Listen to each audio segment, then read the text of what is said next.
Hi everyone, my name is Tessa Samuelson and I want to share with you my dissertation plan. Please note it is ever changing, and through EDD 753 my plan is becoming more comprehensive and detailed, and I'm getting closer and closer every day to execution. But as we start this journey together, I want to explain to begin with just an overall theme of my research has to do with excellence and online learning. So let's go ahead and get started. First of all, just a brief introduction. Let me start by sharing some background. Many researchers have provided data that drives educational practice, and over the years, best practices continue to become more specific and data-driven. Teachers are seeking out methods and strategies to educate students the best way that they can, and these strategies have evolved over the years and have had a significant impact on students. For example, John Hattie's done a lot of research in this area and found that factors like teacher quality, allowing for mistakes, making student standards and objectives clear are all data-driven teaching elements that impact student success. But the problem is most of this research on excellence in education and best practices is gathered from a traditional classroom with traditional face-to-face instruction. The data collected in this environment helps teachers become better instructors and students of all ages, to become better learners.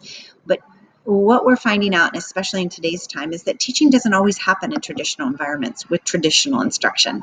And this is why it's crucial to look at other elements that play a part in learning, and even more importantly, different learning settings outside the traditional realm. So, for example, whether good or bad, sometimes there's outside factors that influence the best ways for students to learn. And environmental disasters, lack of schools funding, and spread of infectious disease are all external factors that can bring students into an online learning environment. And so that's where I want to focus my attention in my research. So that was just a little history and a little background. Now I want to introduce you to my 3 research questions. We've determined the need and the focus. So here are my research questions. First of all, what instructional strategies promote excellence in online learning for students K through 5? Now, given we are all actively involved in an online learning program for higher ed, and there's a little bit of research out there stating best practices in that area, but I believe that it is very different for our primary or elementary students in the K-5 environment. And so that's really what I want to take a look at. The second question is what factors contribute to student success online for online learning in students K through 5 again. And then the last, what organizational features of an online learning program create opportunities for best practices for K through 5 students? And this really has to do with the program bones and the scaffolding and what's behind it. So these are my primary research questions. And so diving into this, I just want to share with you my purpose statement. Because this is a grounded theory study, it might differ from some of yours, but the purpose of this grounded theory study is to discover the elements that promote excellence in online learning for K through 5 students in schools across the United States.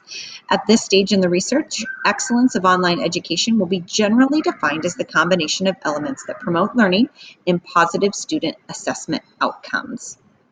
So diving in a little bit further into what this looks like, and in particular, who my participants will be. The research will have 4 major groups of participants. Here I've got listed 3 of them. They start off with the administration, so education administration, then teachers, and then because parents play such a vital role, it's going to be important for me to get information from them. Administration is going to give information in regards to organizational features, technology use, mode of teaching, platform preferences, things of that nature. Teachers, on the other hand, they are our boots on the ground. They are in the classrooms. They are lesson planning. They are working with students. So they're going to give us information on what's currently working in the online world and their perspective on the student experience. Also, they're going to add important information in regards to achievement scores and student academic growth. Since online learning is happening at home, parents will also be able to add valuable information. I want to find out about student engagement, workload, interest levels, things of that nature. They will be important also in sharing with me a little bit about the communication process and the partnership between school and home. Still a vital part of the learning environment, any learning environment.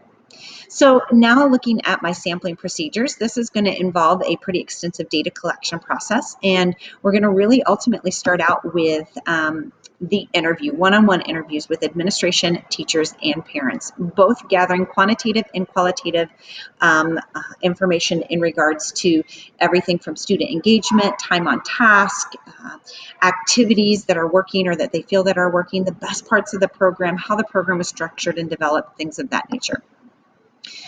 Another element that I really want to dive into is focus groups and really allowing my participants to feed off of each other and to share valuable information and inspire each other to share. And gathering information in this platform is going to be really important for my research as well.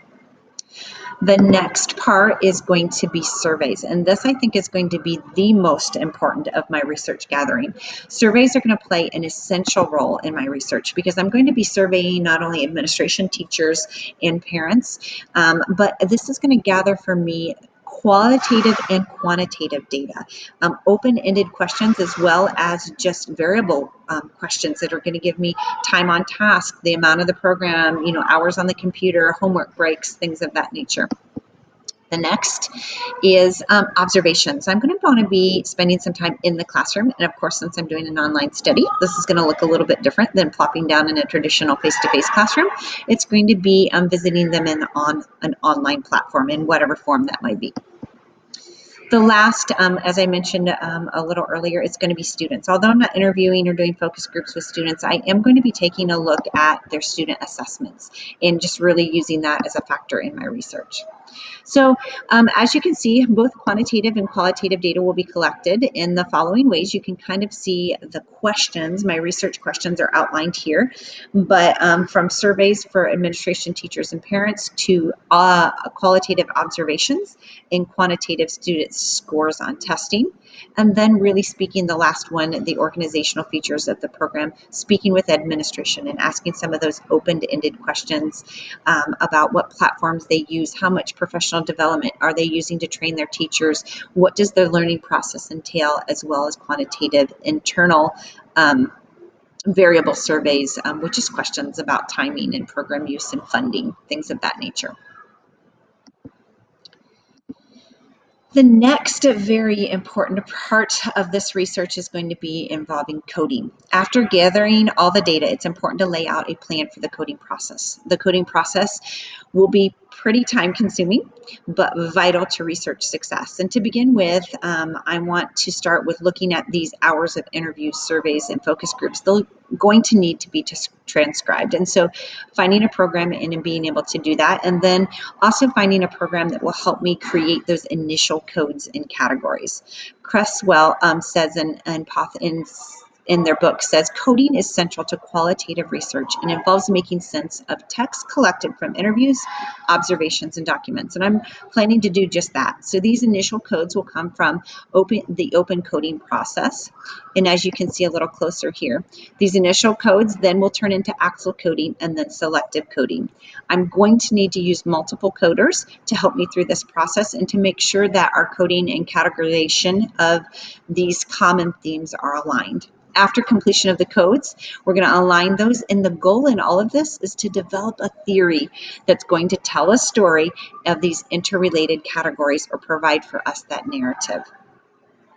As we finish that extensive coding process, there are going to be some desired outcomes. Taking a look at this, because it's a grounded theory study, I don't have a theory to base it on. So I'm really going to want to find that substantial theory, or at least the beginnings of that development. So the goal of the study is to develop a set of best practices that could be used for students K through 5 and online learning. Now, I'm aware there's going to be some limitations and precautions that I'll need to make, setting aside theoretical ideas, determining the categories, if they're saturated enough, if I have enough information. Those are things I'm going to need to be cautious of. And knowing these limitations ahead of time are going to help me in my research, of course, to allow this theory to emerge.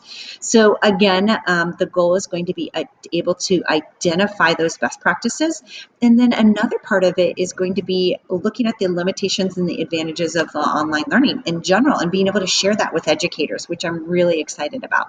The last goal of every online teacher is to create a program that's engaging and academically challenging and comprehensive, on all all levels. So I'm hoping this research will not only answer my 3 main research questions, but really dive into the online learning environment as a whole for teachers, administration, parents, and students. So that's it. Thanks so much.